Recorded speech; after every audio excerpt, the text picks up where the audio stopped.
Hello बच्चों, welcome to the channel. आज हम लोग lesson number 5 acids bases and salts, ठीक है, ये लेसन करने वाले हैं। ठीक है, तो ये बहुत इंपॉर्टेंट लेसन है क्योंकि आपको जो आपके आगे के लेसन है सब्सटेंसेस इन कॉमन यूज उसके और काफ़ी और केमिस्ट्री के जो लेसन्स है, अगर आप ये कंसेप्ट आपको क्लियर नहीं है तो आगे वाले आप कर नहीं पाओगे। तो we will try to finish this lesson in one video, because दो वीडियो बनाने से कभी कभी कनेक्शन टूट जाता है। ठीक है, अगर ज़्यादा लंबा हो रहा है तो मैं ब्रेक करके पार्ट 2 बनाऊंगी। Okay, so let's begin. What are acids, bases and salts? Actually, acids, bases and salts, सब यही एसिड इन लोगों में कुछ डिफरेंस है। तीनों ना, दे आर 3 बेसिक थिंग्स, मतलब केमिस्ट्री के बेसिक थिंग्स है।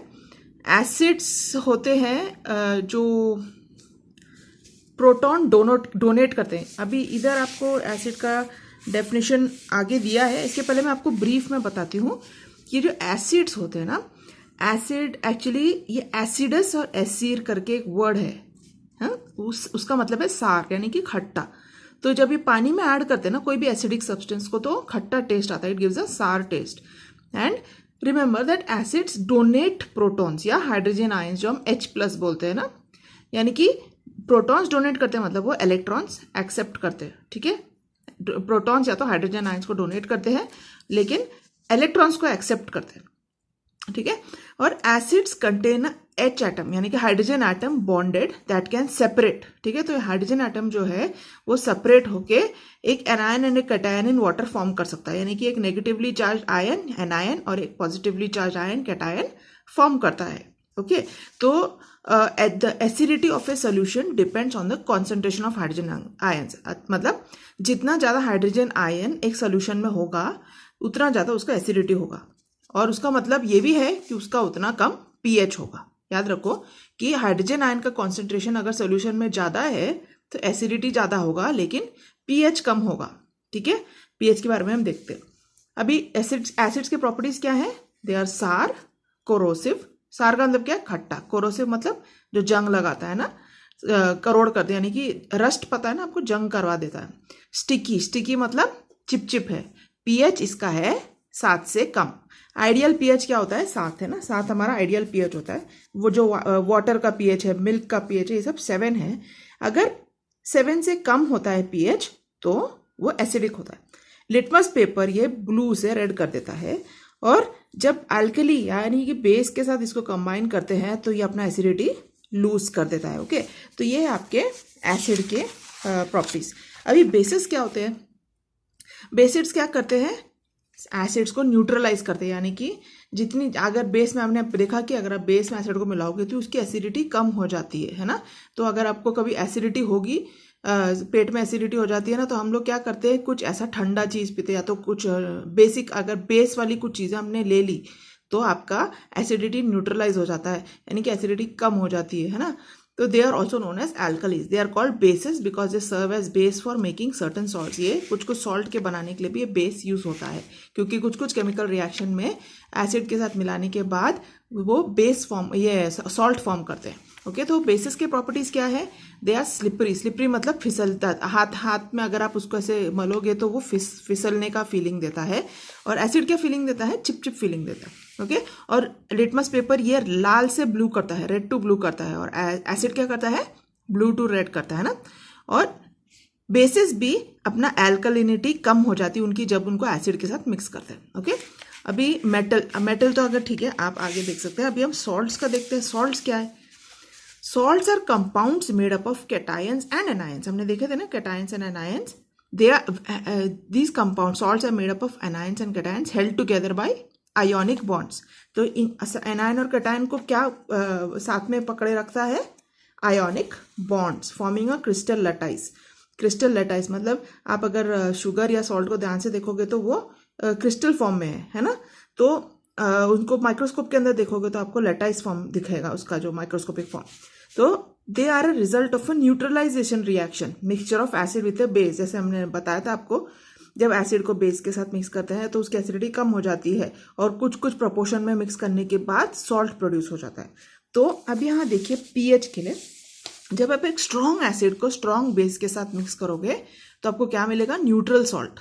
ठीक है, प्लस H2O, मतलब स्ट्रॉन्ग एसिड और स्ट्रॉन्ग बेस होगा तो सॉल्ट न्यूट्रल होगा और उसका पानी भी रिलीज होगा, यानी कि pH कितना है 7 है। ओके, और स्ट्रॉन्ग एसिड के साथ वीक बेस बनाओगे तो वो ज़्यादा एसिडिक सोल्यूशन रहेगा ना, क्योंकि उसमें एसिड ज़्यादा है बेस कम है, तो एसिडिक सॉल्ट मिलेगा आपको पानी के साथ। और इसका pH कितना होगा 7 से कम। याद रखो एसिड का pH हमेशा 7 से कम रहता है, और 7 न्यूट्रल होता है। न्यूट्रल मतलब ना ही एसिडिक है ना ही बेसिक है, और उससे ज़्यादा होगा यानी कि it is alkaline. Weak acid और स्ट्रॉन्ग बेस यानी कि बेस का इफेक्ट ज़्यादा होगा तो it will become a basic salt, है तो एल्कलाइन सॉल्ट बोलते हैं। ठीक है, plus water will be release, तो pH of this is greater than 7। Okay, तो ये कुछ बेसिक बातें हैं सॉल्ट के बारे में।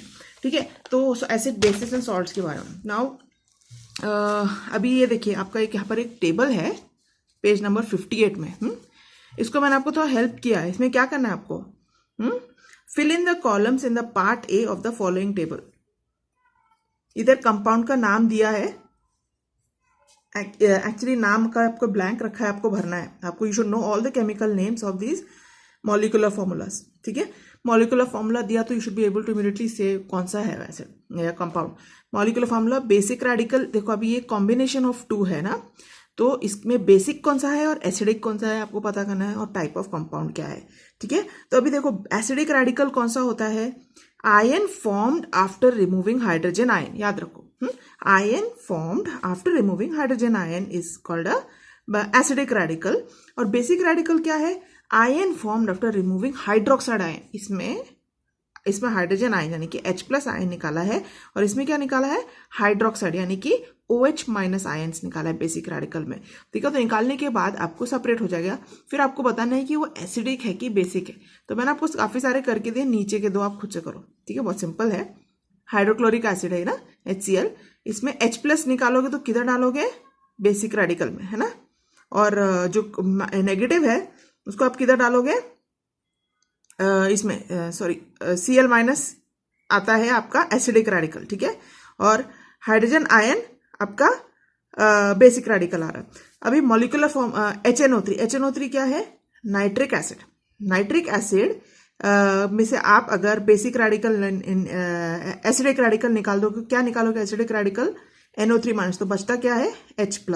अगर फिर HBr इसमें निकालोगे हाइड्रोजन आयन तो Br-, तो एसिडिक रेडिकल है Br-। तो क्या है acidic radical, ion formed after removing the hydrogen ion, तो बचता है वो आपका एसिडिक रेडिकल रहता है। ठीक है, H2SO4 में H+, तो H+ तो है लेकिन यहाँ पर 2 हाइड्रोजन है तो SO4 2- आता है इधर। ठीक है, फिर H3BO3 H+ निकाला तो BO3-3। ठीक है, NaOH Na+ एंड OH-। ठीक है, जो नेगेटिव वाला है वो आपका एसिडिक रेडिकल में आएगा, और बेसिक रेडिकल में जो पॉजिटिव वाला है आएगा। ठीक है, तो ऐसे आपके पूरे आप करो, और ये जो है ना नाम आपको जरूर याद रखने। तो some compounds are seen to have H+ as the basic radical in their molecules, these are all acids. तो अगर आपने बेसिक रेडिकल में H+ देखा तो क्या है, वो एसिड्स है। और जिसमें OH- है acidic radical in their molecules, these are bases. ठीक है, these ionic compounds having basic radicals other than H+ and acidic radicals other than OH- are called salts. तो अगर उस कंपाउंड में H+ भी नहीं है और OH भी नहीं है, एसिडिक रेडिकल के लिए H+ के अलावा कुछ और है और OH- के अलावा कुछ और आ रहा है, तो वो सॉल्ट होते हैं। ठीक है, तो इसके बेसिस में आपको ये टेबल भरना है। तो ये टाइप मैंने ऑलरेडी आपको भर के दिया है, एसिडिक, बेसिक, सॉल्ट, ये लास्ट के 2 भी आप कोशिश कर लो कम से कम। ठीक है, अभी यहाँ देखो आयोनिक कंपाउंड्स। ठीक है, अभी आयोनिक कंपाउंड्स में the molecule of an ionic compound has 2 constituents, है ना, namely cation and anion. Cation is a positive ion, anion is a negative ion. इन दोनों के बीच में there is a force of attraction. Okay, and between they are why, because they are charge opposite charges की वजह से they have a force of attraction, plus और minus आपको पता है ना, मैग्नेट का भी आपने देखा है ना, पॉजिटिव साइड नेगेटिव साइड को अट्रैक्ट करता है। सो जब ये कैटायन और एनायन एक दूसरे के साथ अट्रैक्ट करते हैं, किसके थ्रू, आयोन, इसको कहते हैं आयोनिक बॉन्ड। ठीक है, the force of attraction between one positive charge on a cation and one negative charge on an anion makes an ionic bond. ठीक है, एक नेगेटिव चार्ज और एक पॉजिटिव चार्ज के बीच में जो अट्रैक्शन होता है उसको आयनिक बॉन्ड बोला जाता है। अब यहाँ पर जो सोडियम क्लोराइड का इसमें जो आपको दिखाया है कॉन्फ़िगरेशन, उस पर ध्यान दो। देखो सोडियम का है 281। इसका मतलब क्या है, फर्स्ट शेल में 2 है, सेकेंड शेल में 8 है, और जो बचा हुआ है आपको पता है ना, शायद आप प्रीवियस क्लास में आपने पढ़ा होगा, प्रीवियस लेसन्स में, कि एक वैलेंस इलेक्ट्रॉन्स कैसे उसको डिस्ट्रीब्यूट करते हैं। ठीक है, तो लास्ट के शेल में जो बचते हैं उसको वैलेंस इलेक्ट्रॉन्स कहते हैं ना। तो इनर मोस्ट शेल में 2 रहते हैं, उसके आगे 8, फिर 8, ऐसे उसका चलता है ना। तो जब एक शेल में फुल 8 है मतलब इट इज स्टेबल। तो 8 एंड ये जो 1 जो है वो अनस्टेबल है कि नहीं, तो वो ये छूट सकता है। ठीक है, और अब यहाँ देखिए Na+, अभी 1 इलेक्ट्रॉन आउटगोइंग, एक इलेक्ट्रॉन उसने छोड़ दिया तो 2 और 8 यानी कि वो स्टेबिलाईज हो गया है ना, सोडियम स्टेबिलाईज हो गया। अभी क्लोरीन को देखो 2, 8 और 7 है, यानी कि 7 अगर फिर से 7 है लेकिन उसमें स्टेबिलिटी नहीं है, करेक्ट है ना। तो क्लोरीन में अंदर के सबसे फर्स्ट शेल में 2 है, उसके आगे वाले शेल में 8 है, उसके आगे शेल में वाले में 7 है, यानी कि 1 कम है, 8 से 1 कम है, यानी कि वो भी अनस्टेबल है। तो अगर सोडियम ने अपना एक जो इलेक्ट्रॉन उसके आउटर शेल में है वो क्लोरीन को दे दिया तो क्लोरीन स्टेबल हो जाएगा, और वो भी स्टेबल हो जाएगा क्योंकि उसका एक इलेक्ट्रॉन निकल गया है कि नहीं। तो यहाँ देखिए क्या हो रहा है, ये सोडियम ने अपने लास्ट शेल में जो एक इलेक्ट्रॉन है वो क्लोरीन के लास्ट शेल में जहाँ 7 इलेक्ट्रॉन उसको डोनेट कर दिया, तो क्या हो गया, क्लोरीन में 8 शेल हो गया, यानी कि 288 हो गया और ये 28 हो गया। तो ये भी स्टेबल है, ये भी स्टेबल है। ठीक है, तो ये इसको कहते हैं NaCl with an ionic bond, मतलब इन्होंने एक दूसरे के साथ मिलके एक स्टेबल बॉन्ड बना लिया है। तो जो आपने सोचा है कभी, यहाँ एक क्वेश्चन है, why is an electrically charge ion formed and from an electrically balanced that is neutral atom, the explanation lies in the electronic configuration of atoms. Electrically, why is an electrically charge ion formed from an electrically balanced या neutral atom, तो वो इस kind of electronic configuration की वजह से बनता है। तो ये फिगर में आप देख रहे हैं how sodium and chlorine atoms form the Na+ and Cl- bond, है ना, और सॉल्ट जो बनता है उससे। The outermost shell of a sodium and chlorine atom is not a complete octet, octet मतलब 8 में कंप्लीट नहीं। However outermost shells in both sodium and chlorine ions are complete octet. An electronic configuration with a complete octet indicates a stable state. जब complete octet मतलब last में 8 है तो वो एक स्टेबल कंपाउंड को दिखाता है। Further an ionic bond is formed between the oppositely charged Na+ and Cl- ions and therefore an ionic compound NaCl having very high stability is form. तो ऐसे जो कंपाउंड में it is very stable. Okay, when octet मतलब जो outer most shell is complete. Now dissociation of ionic compounds. Dissociation क्या होता है, when chemical molecules break down into atoms, ions और radicals। तो chemical molecules है ना, when they break down और further break down हो जाते हैं into atoms, ions और radicals, then this is called, the process is called dissociation। हाँ, जब आप water and salt, water and sand, water and sugar, water and salt करते हो तो क्या फॉर्म होता है, वाटर एंड सॉल्ट डिजोल्व हो जाता है ना। वाटर एंड सैंड डिजोल्व होता है क्या, नहीं ना। वाटर एंड शुगर क्या होता है, डिजोल्व हो जाता है, लेकिन वाटर एंड सॉडस्ट नहीं होता। सॉडस्ट क्या होता है, आप जब ये कारपेंटर जो फर्नीचर बनाते हैं तो बहुत धूल ये इसका उड़ता है ना, वो भूसा, उसको सॉडस्ट कहते हैं। ठीक है, तो सॉडस्ट और वाटर नहीं मिलता है। सॉल्ट एंड शुगर को क्या होता है, वो डिजोल्व हो जाते हैं, यानी कि वो डिसोसिएट हो जाते हैं। ठीक है, तो in the solid state the oppositely charge ions in the ionic compound are sitting side by side. जब दोनों सॉलिड है, देखो जब पानी है, ओके, पानी अलग रखा है आपने, और जो सॉलिड है आपने उसको अलग रखा है, तो क्या है, जो सॉलिड है, जो सॉल्ट है, शुगर है, वो किस फॉर्म में है, सॉलिड स्टेट में है, यानी कि वो क्या बोलते हैं उसको, they are sitting side by side, मतलब they have not yet dissolve, they have not dissociated. तो जब आप इसको पानी में मिला दोगे तो क्या होता है, जो पानी के मॉलिक्यूल्स है वो ये जो सॉलिड जो स्टेट में जो सॉल्ट और शुगर है उसके बीच में घुस के उसको और सेपरेट कर देता है।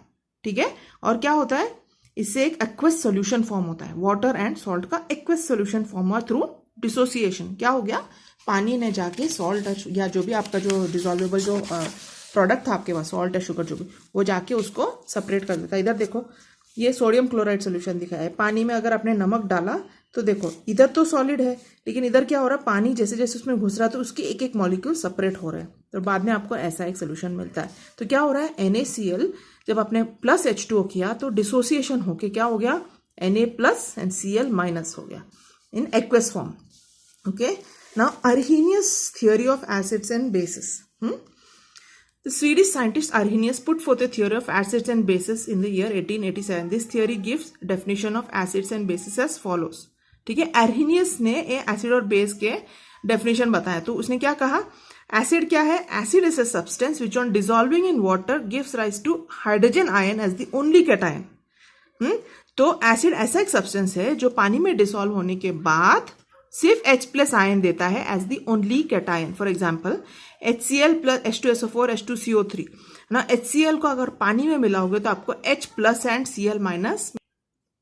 ओके, अभी यहाँ H2SO4 को देखो, H2SO4 में कितने हाइड्रोजन एटम्स एटम्स है, टू आ है, राइट. तो अभी ये एसिड क्या करता है, सिर्फ the only cation is H plus. तो अगर आप H प्लस सेपरेट करोगे तो आपको फिर भी एक H बचता है इधर, तो उसमें बाकी मिला के HSO4 माइनस मिलेगा आपको. ठीक है, अभी आप H2CO3 को करोगे तो क्या मिलेगा आपको, same thing, H plus plus HCO3 minus, और HSO4 माइनस में H plus plus SO4 2 minus. तो ऐसे आपका एसिड का उसने अर्हीनियस ने डेफिनेशन बताया था. इधर आपका कुछ क्वेश्चन है, यहाँ देखिए. What are the names of the following compounds. NH3 क्या है, ammonia. Okay, Na2O sodium oxide. Okay, CaO calcium oxide. When the above compounds are mixed with water they combine with water. ठीक है, अभी इनको आप पानी के साथ मिलाओगे तो पानी के साथ कंबाइन हो जाते हैं. तो हमको ये नीचे वाली टेबल भरने हैं.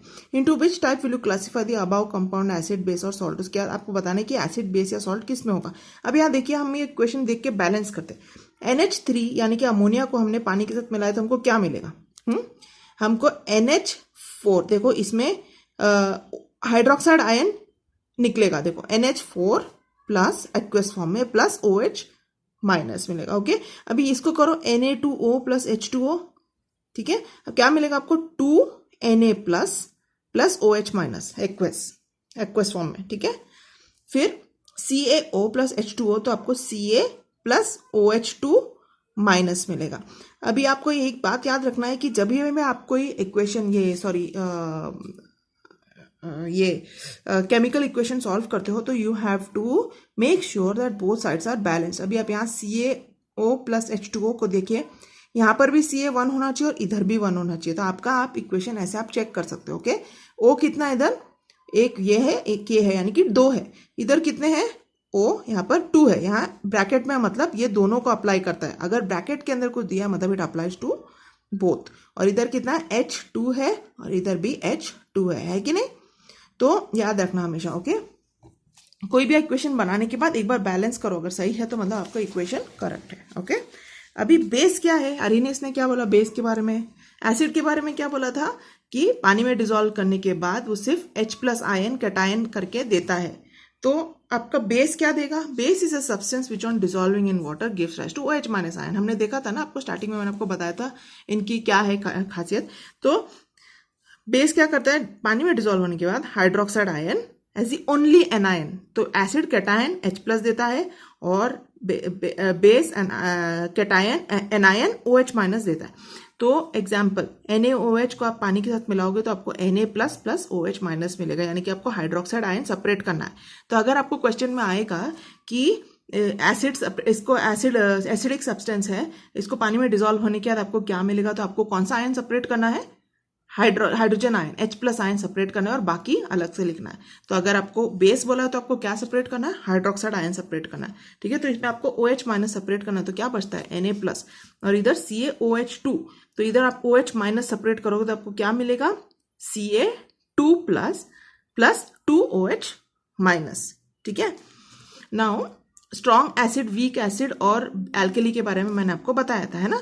तो स्ट्रॉन्ग एसिड पानी में डिसॉल्व होने के बाद it dissociates almost completely and the resulting aqueous solution contains mainly hydrogen ions. ठीक है, and the concern acidic radical, for example HCl, HBr, HNO3, H2SO4 हमने आगे वाले टेबल में कंप्लीट किए थे. इसको सेपरेट करोगे तो H प्लस और Cl minus H plus Br minus ऐसा मिलता है ना, सिर्फ हाइड्रोजन आयन मिलता है. इसमें क्या मिलेगा, SO4 2 minus and H plus.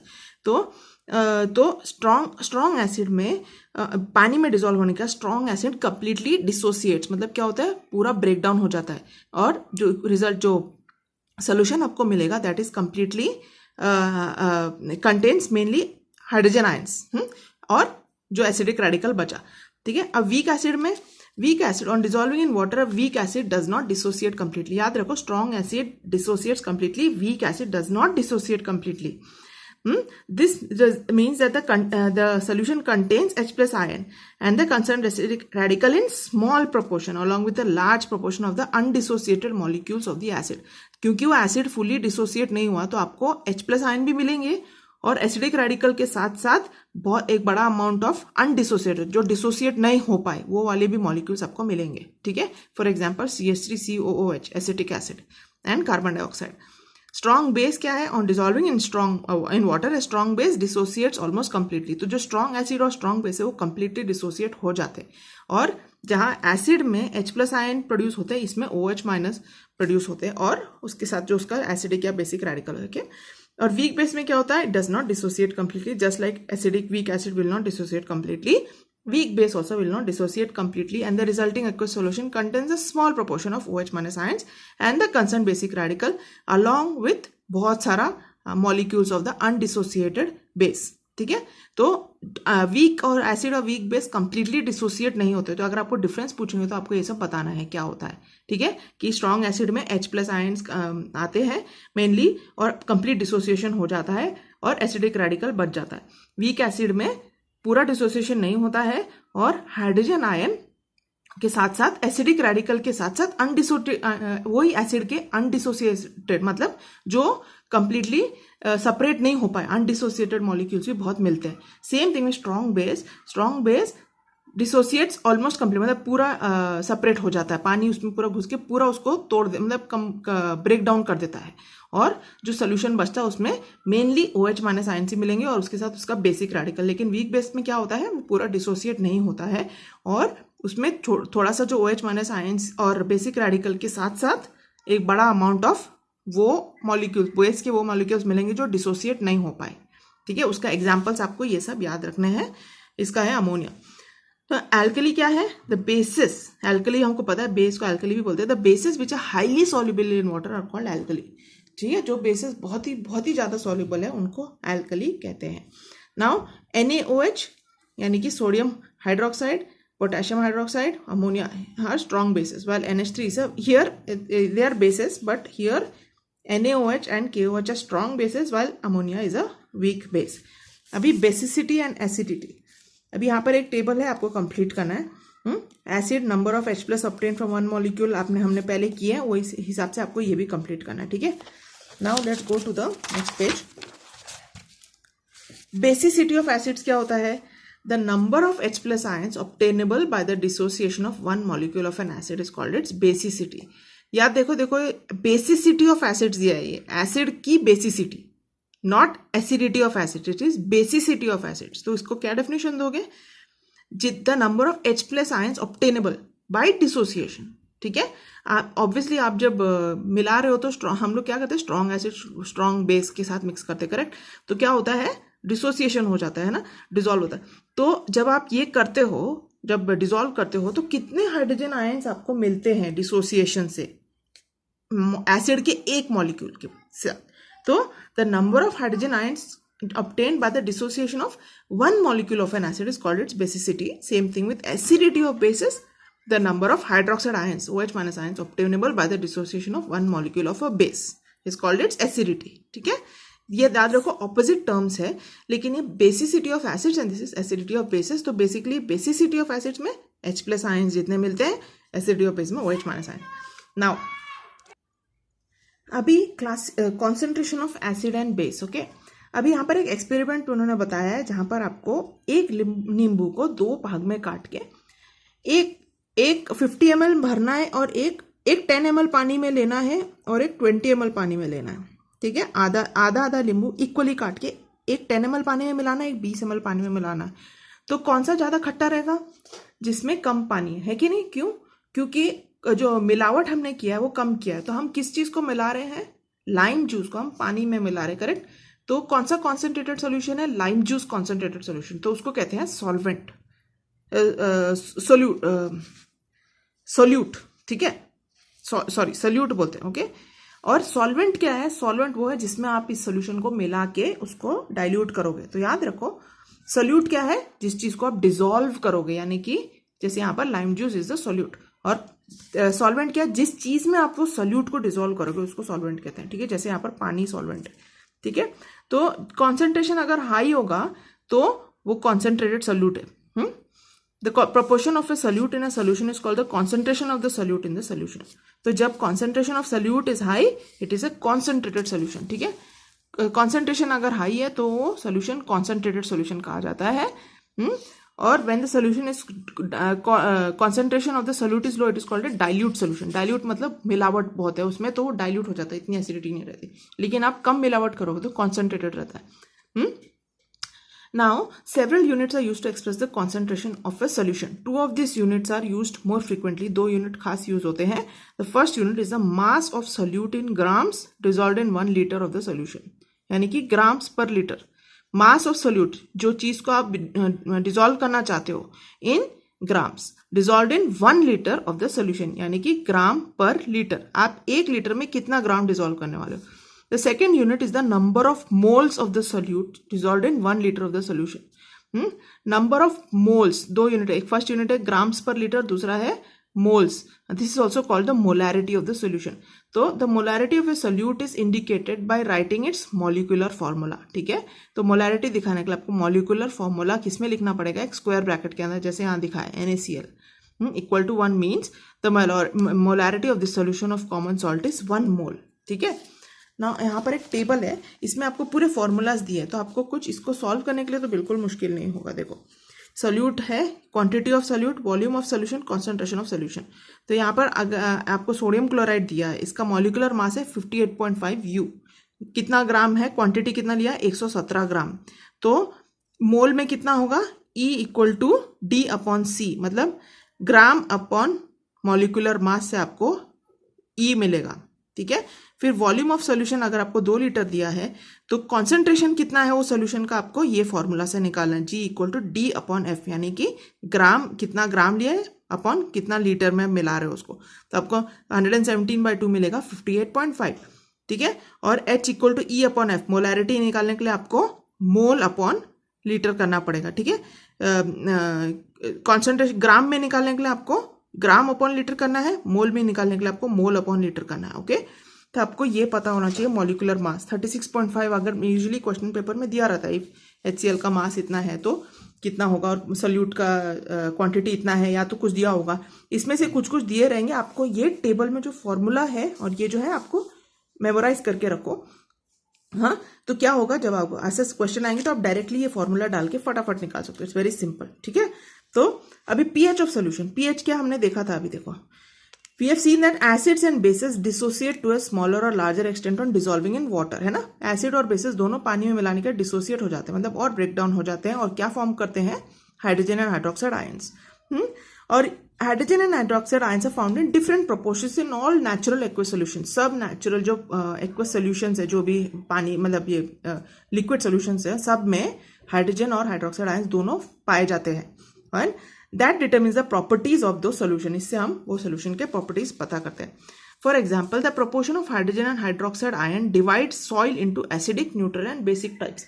अभी आप सॉइल में अगर आप चेक करोगे तो आपको हाइड्रोजन और हाइड्रोक्साइड आयन के कॉन्सेंट्रेशन के हिसाब से आपको पता चलेगा कि सॉइल एसिडिक है, न्यूट्रल है कि बेसिक है।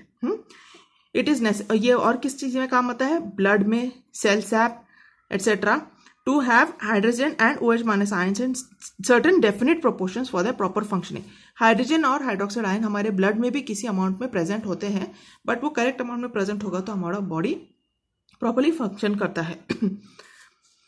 नाउ फर्मेंटेशन में भी आता है, carried out other with the help of micro organisms and also many other chemical processes require the proportion of hydrogen and hydroxide ions to be maintain within certain limits. ज्यादा होगा तो भी ठीक से फंक्शनिंग नहीं होगा, कम होगा तो भी नहीं होगा। जैसे आप फर्मेंट करते हो कुछ चीज, जैसे डोसा के लिए आप आटा रखोगे तो उसका भी जो फर्मेंटेशन होता है उसमें भी कुछ proportion hydrogen and hydroxide ions के रहते हैं, ओके। नाउ प्योर वाटर, जो शुद्ध पानी एकदम, that also undergoes dissociation to a very small extent, बहुत ही कम डिसोसिएशन होता है, and gives rise to hydrogen and hydroxide ions in equal proportion. यहाँ देखो H2O will give you hydrogen and hydroxide ion, यानी कि H2O। आप इसको अगर आप बैलेंस करोगे तो देखोगे इधर भी 2 हाइड्रोजन आयंस है, इधर भी 2 है, और इधर एक ऑक्सीजन है, इधर भी एक है। Due to this property of water to undergo dissociation there exist both H+ and OH- ions in any aqueous solution. क्योंकि वाटर भी डिसोसिएट होता है, प्योर वाटर भी डिसोसिएट होता है, मतलब आप बाकी वाटर में तो बहुत सारे और चीज़ें मिल ही रहती हैं, तो इसकी वजह से इसमें भी हर एक्वस सॉल्यूशन में डिसोसिएशन होता है, लेकिन कॉन्सेंट्रेशन अलग होगा। तो यहाँ पर आप देखिए अलग टाइप के ये सॉल्यूशंस दिए हैं जिसके पीएच अलग अलग दिए हैं। यहाँ पर आप देखोगे तो न्यूट्रल पीएच आपको 7 मिलेगा यहाँ पर pure water and sugar solution, ठीक है। मिल्क का एसिडिक होता है, सॉरी मैंने आपको शायद पहले गलती से मिल्क बोला, मैं शुगर सॉल्यूशन बोलना चाहती थी, ओके आई एम सॉरी। तो इसके ऊपर वाले सारे एसिडिक है, इसके नीचे वाले सारे बेसिक है। Neutral pH always remember is 7, okay. Now the concentration of hydrogen ions formed by dissociation of water is 1 times 10 to the power -7 मोल। अब ये यहाँ जो -7 देख रहे हैं आप सोचेंगे कहाँ से आ गया, ये -7 है इसका पीएच, ओके। तो याद रखो, तो कोई भी, अब यहाँ देखो दूसरा है 1m solution of hydrochloric acid, इसमें 1 × 10 to the power 0 मोल दिया है। ये बहुत ही एसिड है ना, एसिड का इसका पीएच कितना है, 0 है। देखो यहाँ देखो 1 मोल ऑफ हाइड्रोक्लोरिक एसिड का पीएच इज 0, इसलिए वहाँ पर 10 to the power 0 आपको दिखाया गया, okay. Now on the other hand in 1 mole NaOH solution, sodium hydroxide solution में the concentration of hydrogen ions is 1 × 10 to the power -14 mole, यानी कि ये बेसिक है कि नहीं, 7 के ऊपर गया, और ये NaOH का pH है। Thus we see that in common aqueous solutions the range of hydrogen ion concentration is very wide, 0 से 14 तक उसका रेंज होता है एक्वस सॉल्यूशंस में। तो इन 1909 हमको पता, आपको पता है ना सी वाटर भी सॉल्टी है ना। इन 909 the Danish scientist Sørensen introduced a convenient new scale of expressing hydrogen ion concentration which is found to be very useful in chemical and biochemical process. It is a pH scale. अभी हमने जो पीछे देखा that is a pH scale है ना, तो उसका variation क्या है, 0 to 14 तक है। तो pH scale extends from 0 to 14. According to this scale, pure water has a pH of 7. which means that pure water has H+, यानी कि 1 × 10 to the power -7 मोल पर litre. pH 7 indicates a neutral solution. तो pH is the midpoint of the scale. The pH of an acidic solution is less than 7. That of basic solution is greater than 7. Okay. Now universal indicator आपको पता होगा, इसको universal indicator बोलते हैं। तो it is made by mixing several synthetic indicators in specific proportions, okay. और ये भी कुछ इंस्ट्रूमेंट्स हैं देखो। तो यूनिवर्सल इंडिकेटर के सोल्यूशन में पीएच पेपर उससे बनाया जाता है। The most accurate method is to use an electrical instrument called pH meter. PH is measured by dipping electrodes into the solution. अभी ये न्यूट्रलाइजेशन, अभी है reaction of acids and bases. अभी हम न्यूट्रलाइजेशन का एक एक्सपेरिमेंट यहाँ दिखाया है। यहाँ पर बोला है 10 ml डाइल्यूट HCl एक बीकर में लेने के लिए कहा है, देखिए डाइल्यूट HCl, ठीक है। फिर and put use a glass rod, एक ग्लास रॉड लेके 1 ड्रॉप ये सोल्यूशन का आप पीएच इंडिकेटर स्ट्रिप में डालोगे, ठीक है, और पीएच रिकॉर्ड करोगे।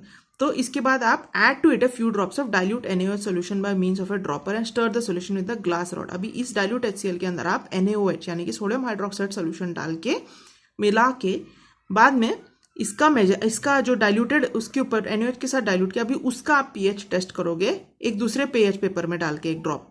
ऐसे कर करके go on adding dilute NaOH drop by drop and recording the pH, ठीक है। आप NaOH इस डाइल्यूट HCl में आप डालते रहोगे, ठीक है, और एक एक करके आप उसका पीएच इंडिकेटर रिकॉर्ड करोगे। तो आपको क्या मिलेगा, फाइनली NaOH से जब फाइनली एक सोल्यूशन ग्रीन कलर टर्न होने लगता है तब आपको ऐड करना बंद करना है, और तब आप पीएच चेक करोगे तो आपको 7 मिलेगा, यानी कि वो न्यूट्रल हो गया है। तो न्यूट्रलाइजेशन रिएक्शन में क्या होता है, हाँ ऐसे आप एसिड में बेस ऐड कर रहे थे और वो न्यूट्रलाइज हो गया ना। So why does the pH increase as sodium hydroxide solution is added drop by drop to the HCl solution, क्यों होता है? ये answer lies in the process of dissociation. ये आंसर मतलब इसका रीजन इज डिसोसिएशन जो हमने पढ़ा था। तो बोथ HCl और NaOH दोनों डिसोसिएट हो जाते हैं एक्वस सोल्यूशन, मतलब मिलाते हो, यानी कि लिक्विड जो स्टेट होता है उसमें दोनों डिसोसिएट होते हैं। तो जब आप NaOH को HCl में ऐड कर रहे हो तो एक large concentration of hydroxide ions is generated. हाँ, इट इज क्या हो रहा है, OH- आयन जो हाइड्रोक्साइड आयन है ना, आप जब NaOH को आप HCl में डाल रहे हो तो आप बहुत सारा हाइड्रोक्साइड आयन इस सोल्यूशन में ऐड कर रहे हो, हाउएवर वाटर डिसोसिएट्स, वाटर भी डिसोसिएट होता है, हमने देखा ना हाइड्रोजन एंड हाइड्रोक्साइड आयंस में, ज़्यादा नहीं होता लेकिन होता है ना। कि तो क्या होता है, मिक्स करने के बाद जो एक्सेस, जो ज़्यादा OH माइनस आयंस है वो हाइड्रोजन आयन के साथ कंबाइन होके और पानी डेवलप और पानी फॉर्म करता है, क्योंकि H और हाइड्रोजन, पानी तो हाइड्रोजन एंड ऑक्सीजन एटम से बना है ना, OH H2O। तो क्या होता है, तो जैसे जैसे आप NaOH HCl में डाल रहे हो तो और OH माइनस आयंस जनरेट होके पानी में जो पानी का डिसोसिएशन हो रहा है H+ एंड OH माइनस उसके साथ जाके कंबाइन कर रहे हैं। तो mix therefore on mixing the excess OH minus ions, जो ज़्यादा हो गए OH माइनस, वो एक्सेस H+ आयन के साथ कंबाइन होके पानी के मॉलिक्यूल्स बना देते हैं। तो इससे क्या होता है, पानी और सोल्यूशन और डाइल्यूट होता जाता है और न्यूट्रलाइज हो जाता है। तो ये इसको आप कैसे इक्वेशन में बता सकते हो, H+ प्लस Cl- यानी कि हाइड्रोक्लोरिक एसिड डिसोसिएट हो गया, देखो, प्लस NaOH अभी यहाँ पर हमने बिफोर डिसोसिएशन प्लस नहीं था, डिसोसिएशन हो गया करके हम प्लस दिखा रहे, तो H+ plus Cl- plus Na plus OH minus, मतलब अभी ये मिल गए हैं और डिसोसिएट हो गए, सेपरेट हो गए। तो आपको क्या मिल रहा है, Na plus Cl- plus H2O, है ना। ओके, तो it can be seen from the above equation that sodium and chlorine ions are on both the sides, therefore the net ionic reaction is H+ OH minus ion. यहाँ पर Cl और Na आपने cancel कर दिया, आपको सिर्फ पानी दिख रहा है ना, मतलब न्यूट्रलाइज हो गया basically. As the NaOH solution is added drop by drop to the HCl solution, the concentration of hydrogen goes on decreasing due to the combination with added OH minus ions, है ना। concentration कम होता रहता है जैसे जैसे और OH minus उस solution में add होता रहता है, and that is how the pH goes on increasing, यानी कि न्यूट्रलाइज होकर आगे बढ़ता रहता है और एसिडिक से न्यूट्रल हो गया। when enough NaOH is added to HCl, the resulting aqueous solution contains only Na+ and Cl- ions। ठीक है, जब इनफ NaOH मतलब काफ़ी आपने सोडियम हाइड्रोक्साइड सोल्यूशन HCl में डाल दिया तो जो सोल्यूशन बचता है वो क्या, it contains mostly Na+ and Cl- ions, that is NaCl salt and the solvent water, यानी कि पानी और सोडियम क्लोराइड ही आपको फाइनली मिलेगा। The only source of H+ and OH minus ions in this solution is dissociation of water. तो पानी के dissociation की वजह से सिर्फ H+ and OH minus ions मिल रहे हैं, वहीं से मिल रहा है आपको। Therefore, this reaction is called the neutralization reaction. The neutralization reaction is also presented in the following equation. HCl plus NaOH gives NaCl plus H2O. तो आपने HCl तो डाला लेकिन डिसोसिएशन होने के बाद पानी के साथ भी जो डिसोसिएशन हुआ, फिर इन दोनों की मिलावट के बाद भी जो डिसोसिएशन हुआ, उससे आपको फाइनली सिर्फ NaCl और वाटर मिल रहा है। और NaCl क्या है, सॉल्ट है, और वाटर, तो सॉल्ट ऑन वाटर, तो सॉल्ट सेटल हो जाएगा और पानी, मतलब basically you are getting salt water. जब आपने एसिड और बेस को रिएक्ट किया और वो न्यूट्रल सोल्यूशन मिल गया, आपको सॉल्ट मिल गया। Complete the following table of neutralisation. अब यहाँ पर और न्यूट्रलाइजेशन सोल्यूशंस देखो, यहाँ पर एसिड HNO3, ये कौन सा है, नाइट्रिक एसिड। नाइट्रिक एसिड को आप KOH यानी कि पोटेशियम हाइड्रोक्साइड के साथ मिलाओगे तो आप H2O पहले सेपरेट कर दो, क्योंकि आपको पता है ये डिसोसिएशन हो रहा है, इधर न्यूट्रलाइज कर रहे हैं हम लोग, तो आपको न्यूट्रलाइज करने के लिए पानी लगेगा। तो आप ये डाइल्यूट नाइट्रिक एसिड में जब आप पोटेशियम हाइड्रोक्साइड डालोगे तो क्या होएगा, न्यूट्रलाइज हो के, मतलब वो डिसोसिएशन हो के ये इसके OH माइनस आयंस और पानी के डिसोसिएशन के OH माइनस आयंस की कॉन्सेंट्रेशन बढ़ के H2O फॉर्म हो जाता है, पानी फॉर्म हो जाता है। बचता क्या है, KNO3, है ना। तो H2 2 H and 1 O, H2O पानी बन गया और KNO3 एक सॉल्ट बन गया। तो सेम आप यहाँ करके देखो, बहुत ही सिंपल है। बेसिकली इधर क्या आएगा आपको, बचता है H2O, तो इधर क्या आना चाहिए आपको, आपके हिसाब से जरा सोचिए, थोड़ा सा दिमाग लगाओ। Reaction of acids with metal, अभी एसिड मेटल के साथ भी रिएक्ट करता है ना। इन द इधर एक पॉइंट है, always remember in the neutralisation reaction and acid react with a base to form a salt and water. तो जब एसिड बेस के साथ रिएक्ट करता है तो क्या मिलता है आपको, सॉल्ट और पानी। Okay, now reaction of acids with salt. Reaction of acids with metals is determined by the strength and the concentration of the acid and also by the reactivity of the metal and the temperature. तो किस चीज़ पे depend करता है, एक तो acid के concentration के ऊपर में और उसका कितना स्ट्रेंथ है, एसिडिटी कितनी है, एंड ऑल्सो बाय मेटल कितना रिएक्टिव है और टेम्परेचर क्या है। अगर ठंडे में डाला तो कभी कभी कुछ नहीं होता, लेकिन अगर टेम्परेचर हाई होगा तो बहुत जल्दी रिएक्ट कर देता है। तो remember these 2 points they are important for the reaction of acid with metal. अभी यहाँ पर एक एक्सपेरिमेंट दिखाई, देखो यहाँ पर एक मैग्नीशियम रिबन को डाइल्यूट HCl में डाला है, तो आप ऑब्जर्व करोगे कि बबल्स रिलीज हो रहे हैं, और वो किस चीज़ के बबल्स हैं, हाइड्रोजन बबल्स रिलीज हो रहे हैं, और हाइड्रोजन को अगर आपने ऊपर एक मैच जलाया तो इट विल कैच फायर, है ना।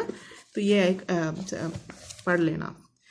Now complete the following reaction, metal plus dilute acid give salt plus hydrogen. अगर आप ये याद रखोगे ना तो आपको जब आपको पूछेंगे ना कि आप मेटल के साथ एसिड रिएक्ट करेगा तो आपको क्या मिलेगा, सॉल्ट एंड हाइड्रोजन।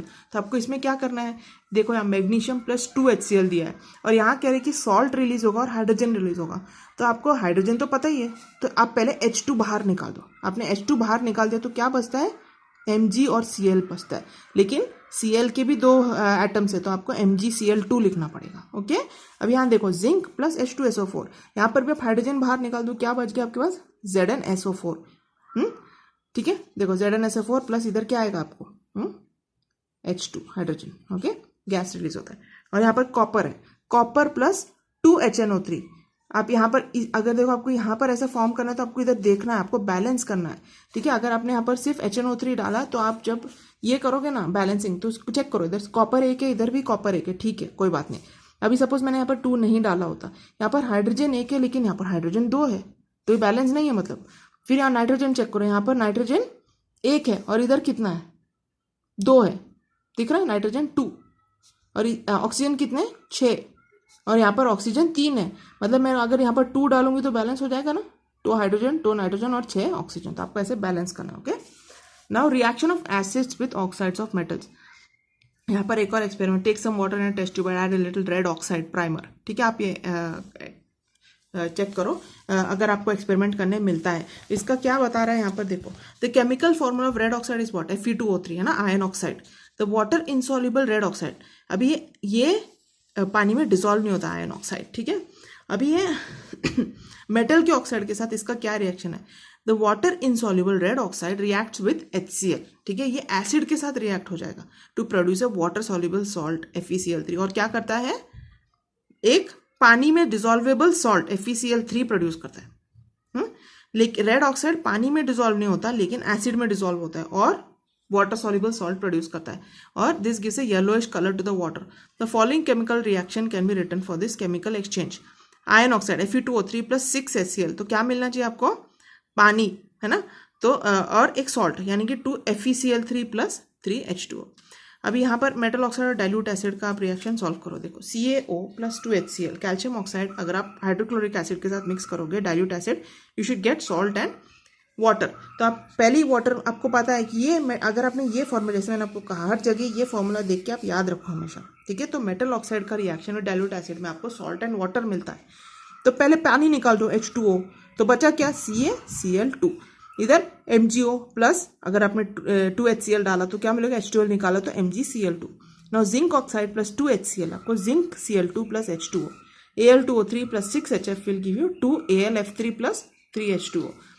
तो पहले आप पानी सेपरेट करो और बाद में बचे हुए प्रोडक्ट को लिख के उसको बैलेंस करो। Now what type of compound is a metal oxide with reference to neutralisation reaction, तो a metal oxide contains a metal cation and an oxide ion। ठीक है, याद रखो ये answer, a metal oxide contains a metal cation and an oxide ion, they react with water to form bases and with acids to form salts। तो water के साथ react करके base form करते हैं और एसिड के साथ रिएक्ट करके सॉल्ट फॉर्म करते हैं। अभी यहाँ लिखा है explain the statement metal oxides are basic in nature, इसका मतलब क्या है, they are basic in nature because they react with water to form bases and they turn the moist red litmus to blue and blue remains blue। और ये भी आप साथ में इसके लिए आंसर लिख सकते हो, दोनों मिला के आंसर लिख सकते हो इसके लिए। ठीक है, now reaction of bases with oxides of non metals, जो नॉन मेटल्स के साथ कैसे रिएक्ट करता है base, bases react with oxides of non metals to form a salt and water. हाँ, या देखो मेटल ऑक्साइड डाइल्यूट एसिड के साथ मिलके सॉल्ट एंड वाटर प्रोड्यूस करा था। तो नॉन मेटल का ऑक्साइड बेस के साथ रिएक्ट के सॉल्ट एंड वाटर प्रोड्यूस करता है। तो bases react with oxides of non metals to form a salt and water, hence oxides of non metals are said to be acidic in nature. ठीक है, इसलिए oxide non metal के oxides को acidic कहा जाता है। समटाइम्स ये oxides of non metals themselves are said to be examples of acids. यहाँ देखो equation, CO2 carbon dioxide plus 2NaOH, तो आपको क्या मिल रहा है, Na2CO3 प्लस H2O, सॉल्ट है Na2CO3 और water, CO2 plus 2KOH potassium hydroxide के साथ आपको क्या मिलेगा, salt and water again, SO3 plus 2NaOH again Na2SO4 plus 2H2O. Now zinc oxide plus, यहाँ देखो zinc oxide reacts with sodium hydroxide to form sodium zincate. ये एक salt है sodium zincate, Na2ZnO2 and water. तो इसका reaction आप कैसे लिख सकते हो, ZnO plus 2NaOH will give you Na2ZnO2 plus water, है ना. Similarly aluminium oxide react with sodium hydroxide, यानी कि यही same NaOH to form sodium aluminate AlO2. तो Al2O3 यानी कि aluminium oxide is Al2O3 plus 2 sodium hydroxide will give you 2 NaAlO2 यानी कि sodium aluminate salt and water. तो now write down chemical equations for both this reactions. यहाँ आपको answer मिल गया. Can we call Al2O3 and zinc oxide oxides on the basis of this reactions. इसका answer आपको इधर मिलेगा. Define amphoteric oxide. These are amphoteric oxides. What are amphoteric oxides? They are metal oxides that react with both acids and bases to produce salts and water. ठीक है, metal oxides that react with both acids and bases to produce salts and water are called amphoteric acids, which both of Al2O3 and zinc oxide both are amphoteric oxides. तो अगर आपको amphoteric oxides का example पूछा तो आप ये लिखोगे, aluminum and zinc. Okay. Now reaction of acids with carbonates and bicarbonates of metals. Acids metals के कार्बोनेट और बाइकार्बोनेट के साथ भी रिएक्ट करता है. ठीक है, तो आपको क्या मिलता है, when lime water comes in contact. Lime water आपको पता है ना क्या है, with the gas in the form of effervescence it turns milky. Lime water यानी कि ये आपका चूना. This is a chemical test for carbon dioxide gas. When lime water turns milky we infer that the effervescence, ऐसे gas जैसा release होता है वो CO2 रिलीज होता है. जब आप देखोगे चूने को अगर आप पानी में मिक्स करोगे तो एकदम बबल्स जैसा आ जाते हैं. वो क्या है, CO2 गैस है. This gas is produced on reaction of acids with carbonate and bicarbonate salts of metals. A precipitate of CaCO3 is produced on its reaction with the lime water. This reaction can be represented by the following equation. Lime water का formula है CaOH2. ठीक है, अगर आप उसको carbon dioxide के साथ react करोगे तो CaCO3 प्लस H2O मिलता है. ठीक है, प्रेसिपिटेट यानी कि वो पानी में ऐसा आप नीचे उसको बैठते हुए देखोगे जब आप उसको रिएक्ट करोगे. तो अब यहाँ देखो, complete the reaction of the following table. Carbonate salt of metal plus dilute acid will give you another salt of metal plus CO2. ये another formula you have to remember. तो Na2CO3 plus 2HCl gives 2NaCl plus CO2 plus H2O. Na2CO3 plus hydrochloric, ये hydrochloric acid था, ये क्या है आपका H2SO4 sulphuric acid. Na2SO4. तो आपको क्या करना है, basically carbon dioxide and water release हो रहा है तो आपको पहले CO2 निकाल लो और H2O निकालो और जो बाकी बचा उसको आप यहाँ लिख लो, हो गया.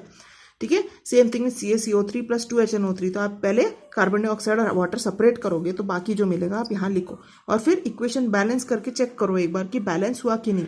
You should see that calcium दोनों साइड उतना ही है, नाइट्रोजन दोनों साइड उतने ही है. अगर कम ज़्यादा लग रहा है तो यू हैव टू यूज 2. ठीक है, डोंट फॉरगेट. एंड यहाँ देखो K2CO3 plus 2H2SO4 will give you K2SO4 plus CO2 plus H2O. Okay, समझ गए. तो यहाँ पर एक इधो NO3 2 डालो क्योंकि यहाँ पर भी देखो कैसे बैलेंस करना रहता है. यहाँ पर मैंने 2 नहीं डाला लेकिन यहाँ पर NO3 2 है, यहाँ पर मैंने एक ही था तो क्या करना पड़ेगा, ब्रैकेट डाल के यहाँ पर 2 डालोगे तो बैलेंस हो गया. देखो अब यहाँ पर भी NO3 2 है, यहाँ पर भी NO3 2 है. Okay, similarly K2CO3 plus H2SO4 आपको K2SO4 plus CO2 plus H2O देगा. बैलेंस करो, K2 S कितना है इधर, SO4 4 है, इधर कितना है, यहाँ पर भी 4 है. C कार्बन कितना है, 1 है, इधर भी 1 ही होना चाहिए. ऑक्सीजन कितना है, 3 और इधर 4 यानी कि 3 प्लस 4 7, यहाँ पर भी 7 होने चाहिए यानी कि यहाँ पर 4 है, यहाँ पर 2 है और यहाँ पर 1 है यानी कि 7 हो गया. Okay, so like that you have to balance. यहाँ पर भी बाइकार्बोनेट सॉल्ट आप यहाँ देख के कर लो. ओके, सिंपल है. एक काम करते हैं, अभी बहुत लेसन काफ़ी लंबा है और थोड़ा केमिस्ट्री है तो टाइम लगता है कंप्लीट करने के लिए. तो मैं यहाँ पर लेसन रोकती हूँ. हम नेक्स्ट वीडियो में सॉल्ट से स्टार्ट करेंगे and will try to finish the lesson. Okay, study well, take care, God bless.